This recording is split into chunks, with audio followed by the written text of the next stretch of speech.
Good morning, good afternoon, good evening. Welcome to the SMIE Consulting Midweek Roundup for August 31st, 2022. This is our long-awaited 200th episode of our Midweek Roundup that began back in 2018. Over 4 years ago, we began this journey with our live chats on Wednesday afternoons Eastern Time. And now 4 years later, we're still going strong, and we're grateful to all those that have been part of that journey over the last 4 years, whether you've been catching us live on Facebook for the first 3 or 4 years, or recently when we've added in a restream to allow us to simulcast across Twitter, LinkedIn, our YouTube channel, and our Facebook page, of course, for our midweek roundups. So we're glad that you're a part of the journey. I've had so many people comment over the last couple of months related to the roundup that they say, really appreciate the live chats. Can't always catch them live, but I watch them on repeat, or I download the podcast, I subscribe to the podcast, and really excited to share this 200th episode with you today. And we've got some great questions that we'll be getting to today that really typify where we are, not only in international education in the United States and around the world today, but also time of year. We're going to be talking about orientation as one of those perennial issues that always bewitches international offices, and how do you make the most from this international student orientation time. So let's get right into it. As we do each week, friends, we take our news stories from our newsletter that comes out on Mondays, on Monday morning at 9 a.m. Eastern Time. And you can either get to that directly from our website. You can subscribe to that if you're not already getting that on in your inboxes on Monday mornings. You can subscribe through that button. I'm going to drop the link to the most recent edition of the newsletter. That will be from that newsletter. We'll be covering some of the stories in that as we get to the questions that we have. If you prefer LinkedIn as the way to get your news, we also have a newsletter, LinkedIn version of our newsletter that you can subscribe to and also get that Monday mornings in your inbox. So whichever way you choose, we appreciate you subscribing and then obviously watching the live shows, or watching on repeat, or subscribing to the podcast version, the audio-only podcast version. So thanks again for being a part of this journey. So let's get right into our questions of the week. First up, should U.S. universities give up on China? Now, this is a question that for anyone who knows me or who has been in international education for more than a minute, giving up on your number one source of students is a fool's errand. You do that and you're shooting yourself in the foot. Whatever other metaphor you'd like to use, it's not the smartest idea out there in terms of seeing. The last 10 years, or probably 7 years, seeing a decrease in the number of Chinese students coming to the United States. There was just a natural bubble there that we saw, but also more markets opening up for Chinese students on the outbound side. You've also seen some political issues, frankly, that in the previous administration that soured relations even further, that have not entirely been corrected in this particular administration or addressed. You see issues like Taiwan flaring up and how that has impacted relations or continues to impact relations. For the first time ever, I had this experience with a training for agents where we provided a top 10 list or a top 5 list of the countries that we had at our particular institution, and one of those countries was Taiwan. And the agent stopped us after the session while we were still recording and said, hey, just want to let you know this isn't going to play well for our mainland China market because particularly if parents see this or our agents see this, agents were commenting to her that back channel that this was insulting. So the issue of Taiwan is very significant, and how you present yourself to the Chinese market is obviously mainland and elsewhere is a particular concern. So how you recruit, where you recruit, what presence you have digitally on the ground through networks of agents or partners, all of that matters. But the question of should U.S. universities give up on China really is a rhetorical one. Of course you shouldn't, because it is still the number one and will be for at least the next 2 or 3 years until India overtakes it and previous weeks' news. You've seen us talking here on the Roundup about the rise of India. It has always been the number 2, or for the last 15 or so years, 16, 17 years, has always been number 2. Prior to that, it was number 1.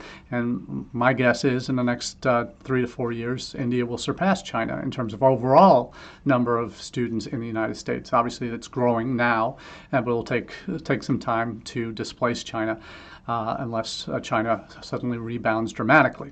Now, whether it will or not is another story. And there's a couple of news stories that I'm sharing, both of which are from the PI News. First one up is China outbound expected to improve. We'll go into those details and some of those stories. And a follow-on from last week's news, where we shared U.S. issues fewer China visas as interest declines. There's another twist in that story, which we'll get to in a second. And I want to cover both of those as we go through and actually dig into this question on China. It's a very complex country. It is not a monolithic one, unless you talk about issues like Taiwan. But you certainly will find in China that it is beyond the tier 1 cities of Beijing, Shanghai, Shenyang, Guangzhou, Shenzhen. You will find that tier 2, tier 3, tier 4 cities. There's a great diversity in terms of where students are looking, in terms of how open they are to colleges or universities that aren't necessarily named schools, because those typically are the main drivers in the major cities. But for those tier 2 and 3 cities, there's more willingness to be open to those other institutions that aren't top-ranked schools. But we also see this first article on China outbound expected to improve. There's a couple of quotes in here that I think are very, very useful. One of the centerpieces of this story is a report that Synorbis did with BOSA. BOSA, if you don't know, that's the agent association in China, the largest agent association there, and it shares that there is the study abroad service industry is one quote from this article from the PI News and from the report. China's study abroad service industry will also continue to recover, as we believe it has reached the bottom of its 2.5-year decline and is steadily rising again. And that's from John Santangelo of BOSA when he was interviewed by the PI News. But what the anxieties that the Chinese market has, they've obviously been in their own bubble, so to speak, for the last 2.5 years because of the pandemic. They're now starting to emerge. We're seeing stories in the news this week of China opening back up to international students in small chunks, and the students have to get their university's permissions first before the government will issue visas to re-enter. But so that's picking up slowly, and we'll see how well that rebound happens on the inbound side. But on the outbound side, you're seeing now 2.5 years of a large group of Chinese students that have basically been doing online courses, whether they decided to start their studies remotely in Australia, UK. Many were able to get out and go to the UK because the UK has been booming with their inbound Chinese population recently, and will continue to do so for the foreseeable future, it looks like. But you see now that some of the concerns and anxieties among Chinese outbound students are related to safety. And the report actually shares that safety is now the #1 concern that many students have, followed closely by cost of living and academic performance.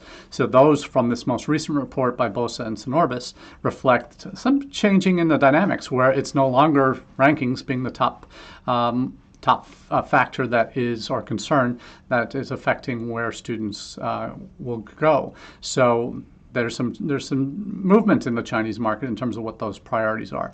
And these anxieties, as the report says, they develop according to situations outside of most HEI's, higher education institutions' control, and will shift in nuance between destination countries and institutions, which is why it's so important to consistently engage with your own prospective and current Chinese students, along with news and industry insights, he explained. So I love that because it points to a couple of factors that really speak to not just China, but any country market that you're developing in or potentially seeing some movement in, that you're trying to identify what's going on the ground. Talking to your current students, they have some pretty good insights. They probably just come in or recently come in and still have friends back home that are going through some of the changes. Maybe can give you insight. They're on WeChat and the other social platforms that are China specific that will be able to give you a feel for what's happening. Having someone either as a student worker or a GA in your international office, I think, is absolutely essential from China or from that is Mandarin speaking is critical. Having that kind of finger on the pulse is important, and you get that from a number of places, but from your current students, that's going to be particularly important. But also talking to your partners in country, because right now there still aren't recruitment trips that are going to be successful going to China because you still have quarantine. Even though they've reduced the amount of time, you still have to be on your own dime for a week or more before you can actually do any recruiting. And then who knows, moving around China, what the challenges you'll face will be. But I see what is really important here is keeping abreast of what's going on, having current student feedback, having industry insights, having partner insights on the ground that can really feed. That's regardless of what market you're talking about, but particularly in China, because none of us are able to go there physically and be there on the ground and have the conversations in person. You're relying on what you're getting from your partners on the ground, from your students, from your agents, whatever it might be, parents. All of that is important. So I think what you now need to realize with China, and I think one of the pieces here that we see, even though someone has has referenced in this article from Bonnard, shows that almost 100% their research, almost 100% of agencies are in fact promoting higher ed related programs. Whereas others like K through 12, English language and summer courses are not being promoted. So higher ed is definitely back on the agenda for Chinese agencies. But we're seeing, and one of the people from Bonnard has made the case that markets can bounce back faster if the institutions are well equipped, well engaged with the local markets. And it's something that I think is definitely needs to be kept at the forefront of your mind as you hopefully stay engaged with China and not retreat. For some institutions that are trying and maybe already have strong Chinese populations without really trying, you maybe don't feel as much urgency. But I know a particular institution I'm working with. We're developing programs internationally in terms of recruitment and being really structured about how we go about it. And we've been told that we're going to pause anything heavy in China because of some kind of feelings that the market might not be bouncing back. But I think what comes from my lesson learned from this experience in terms of hearing what's going on in China, hearing what's happening on the industry insights, is that it is coming back. It's maybe not going to be nearly the peak that we had in 2014, 2015. But what I think one of the commenters said, the outbound market, like the inbound market, will recover, but not overnight. What is more important, however, is how educators and agencies fully maximize the opportunity and how willing to engage and commit resources to engaging in China and staying ever present or establishing a presence in the minds of the Chinese market. So that's the first PI News article. The second one, U.S. issues fewer visas as interest declines, picks up on the 50% less visas issued this in 2021 as opposed to in 2021 versus pre-pandemic. That we're seeing a decrease in number of students, new students coming from China to the United States, from mostly pandemic and political motivations there or reasons why. Simply haven't been able to travel. One of the other comments here in this article was that one of the factors that will impact for U.S. market in particular in terms of whether China will bounce back as a market for them. It says it depends on whether U.S. educators are willing to make more effort and investment in the China market. So if your institution is pulling back or considering not investing when you don't already have a presence, then you're not going to see, obviously, a bounce back because you're basically detaching yourself, your institution, from that market in terms of an actual either digital or physical presence. Obviously not being there for yourselves, but having the partner network in country that can really represent you. And the digital piece is key. When you're not doing that, you're really missing out on how that market communicates and how they get information. So that's really one of the factors within China that I think more U.S. colleges need to certainly pay attention to. One way that U.S. institutions can solve a problem like China, we'll talk about the problem like orientation in a bit, but when it comes to solving a problem like China and how you communicate with your prospective student audiences is how well you leverage your current student audiences.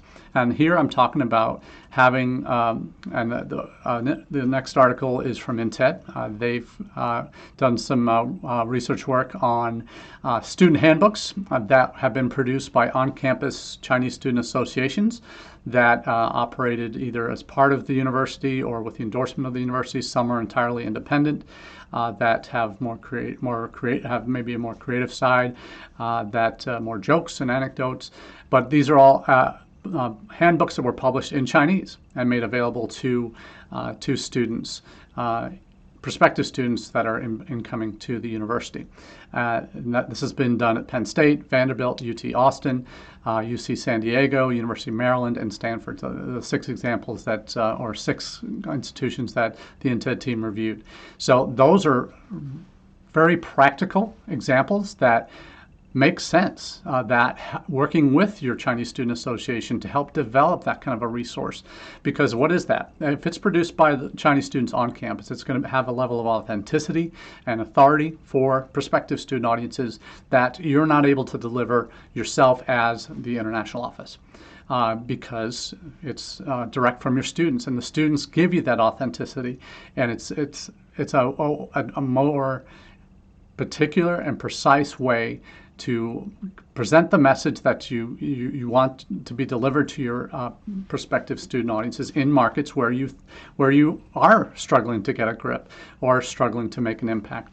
When you can leverage your on-campus resources in the form of your student organizations, in the form of your current students who can do something in language prepared for prospective students who are on their way in, that's going to turn your boat around very quickly in terms of making an impact, making a direct impression on your prospective audiences, not just of your students that are in the mix or in the pipeline for enrollment, but for their parents especially. When we're talking about where the real struggles have come is with the undergraduate market in recent years. Those numbers have dropped significantly. There's no denying that.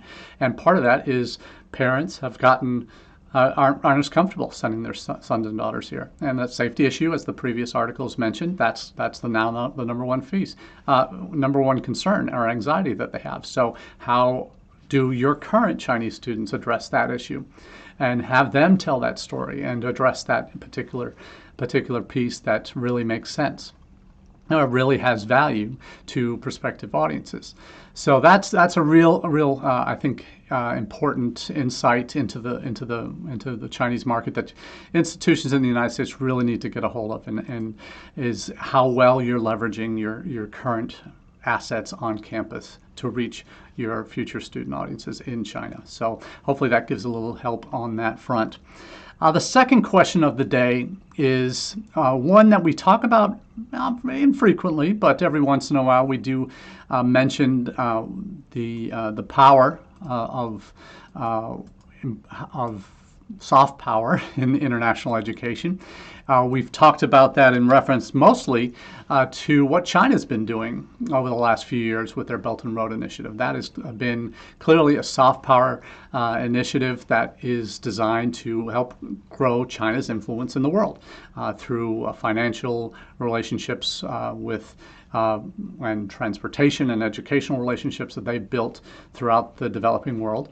in South and East Asia, in Africa, and even into some parts of Europe. You've seen those efforts see and have borne fruit, with China now becoming a major destination for international students, not just the top sender to outside of their home country. They are now the number, probably slipped down a bit, probably number 4 or 5 or maybe 6 now, post-pandemic, but they're hoping to rebound. But they have made considerable efforts to become this, to improve their soft power and more probably political, economic, maybe there's an educational component to it, but probably more political and economic. But we talk about soft power in the United States in a number of different ways. If you remember, the State Department, their mission is public diplomacy. That's their main goal, is to provide those that come to the United States a positive experience, hopefully on their campuses that they attend, in the communities that they live, and take those positive experiences about the United States back to their home countries, where they become leaders in business, in medicine, in engineering and law, whatever it might be, and in their political systems back home. And that's where we get to that kind of public diplomacy, where in the State Department they used to call it foreign students today, world leaders tomorrow. They had back when I was working with Education USA in the noughties, we had a publishable list, PDF at the time, of world leaders who had spent part of their education in the United States. Now, what's the state of play today? It's not just the U.S. that has had this reputation of doing this. The U.K., other Western nations have prided themselves on delivering, having students who come to their countries, study at their institutions, and return home have developed better working relationships and more positive relationships with their country as a result of their educational experiences in their nation. So there has been, since 2017, kind of a ranking, if you will, of countries and their soft power index that HEPI in the UK has developed since 2017, that ranks countries by the number of world leaders, current world leaders, that have been educated in countries other than their own. And at that time, and there's a Times Higher Ed story that I've dropped the link to in the chat on the Facebook page and YouTube channel, and we'll be dropping that. So you can either get that from the newsletter links that I posted earlier in the chat, or I'll be adding those into our Twitter and LinkedIn feeds a little bit later on this afternoon. So in terms of what you can do, in terms of understanding the soft power, what this HEPI list does share. In the first year of that index, there were more world leaders who had been educated in the UK than any other country. But since that time, the U.S. has overtaken the UK in 2018 and has been extending that lead since. So that the most recent edition for 2022 from HEPI, Higher Education Policy Institute, if you're wondering what that acronym is, shows that 67% current serving leaders around the world were educated in the United States, up 2 on last year, up 10 since 2017. In contrast, the UK educated 55, down 2 on last year, and down 3 since 2017. So the UK has fallen behind. Other world leaders have studied in numbers in France. That's in number 3, third position at 31. So considerable distance behind the U.S., more than 50% less. Then Russia, interestingly, at 10. 10 current world leaders have spent time in their higher education in Russia. Australia and Switzerland both have 7. Canada and Germany 6, and Italy and South Africa 5. So an interesting range of this, and that soft power index. What does that mean? I think it's more of a prestige thing, I think, than anything else. But it's something that, as international educators in the United States, maybe this is one of the things that when we talk about perspective. For those that have been working with me and have been watching our 6P series that we did in the last couple of years, that first P of the 6 Ps of Strategic International Enrollment Management is perspective, right?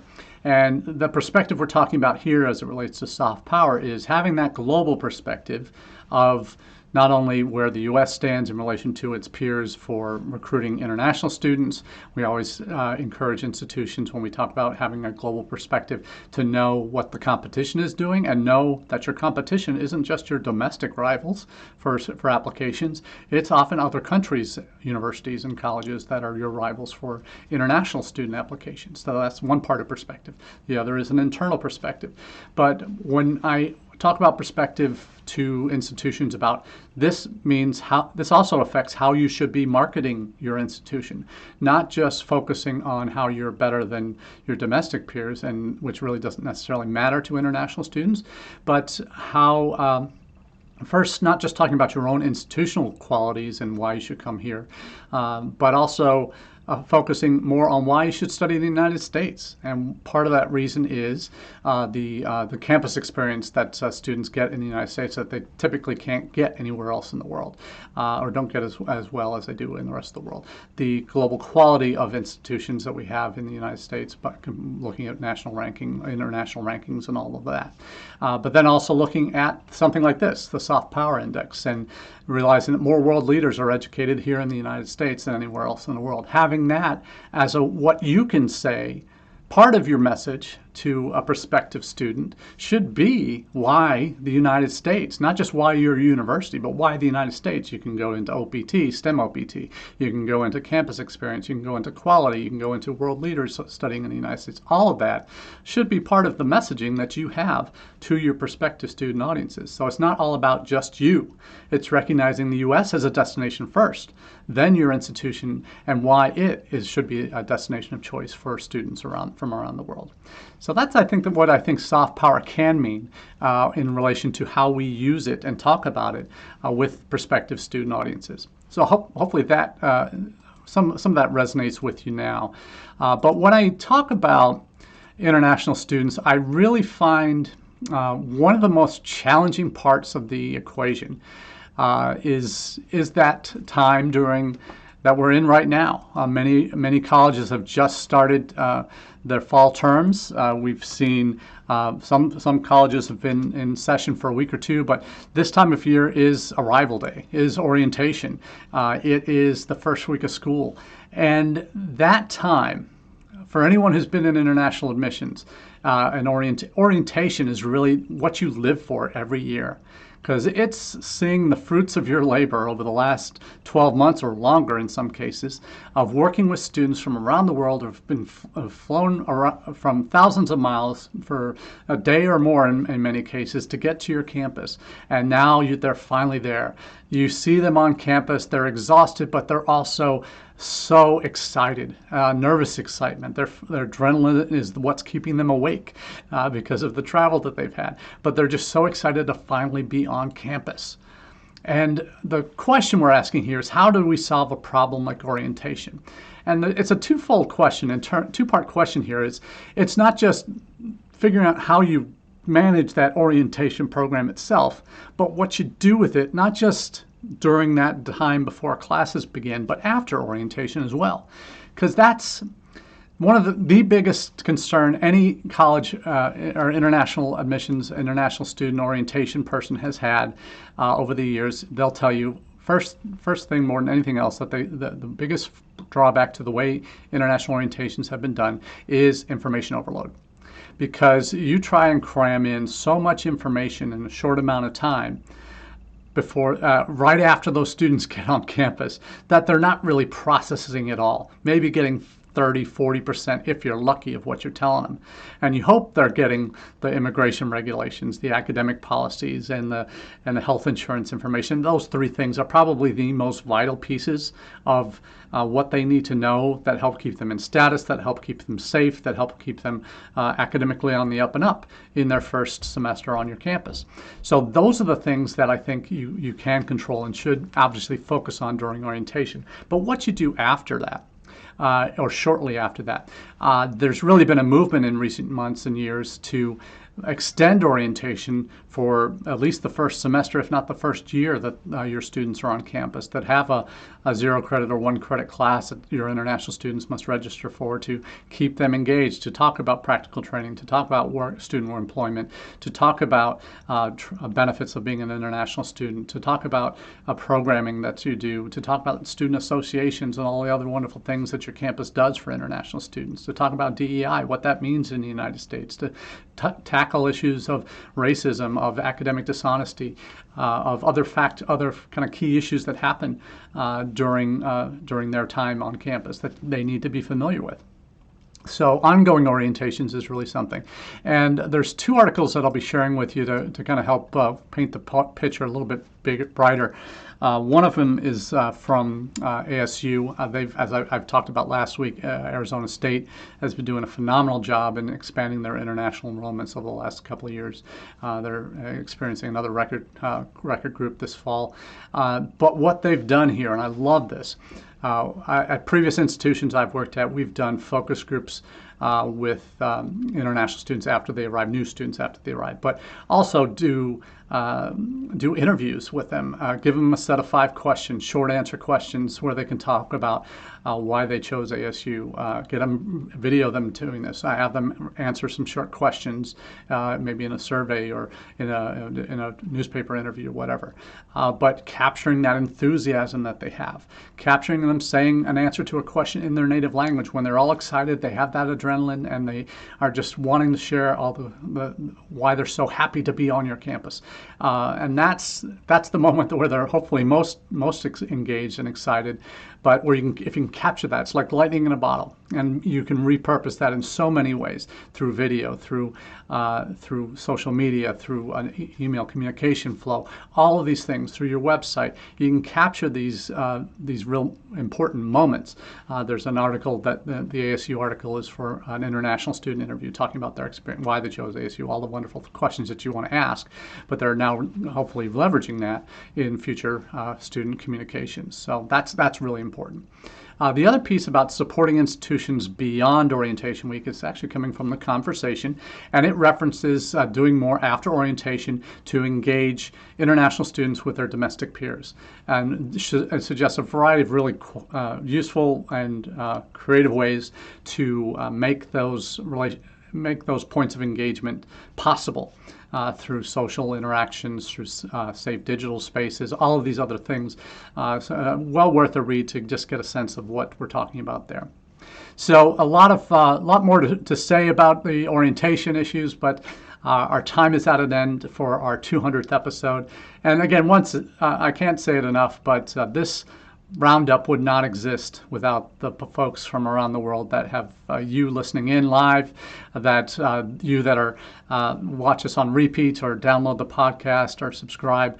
We're just so grateful for you being a part of our journey here and for finding value in what we're doing. So thanks again for being a part of that ride, and we really look forward to seeing you at an upcoming conference, on the road for travel, or online in cyberspace. So thanks again for being here, and have a wonderful rest of your week. Cheers.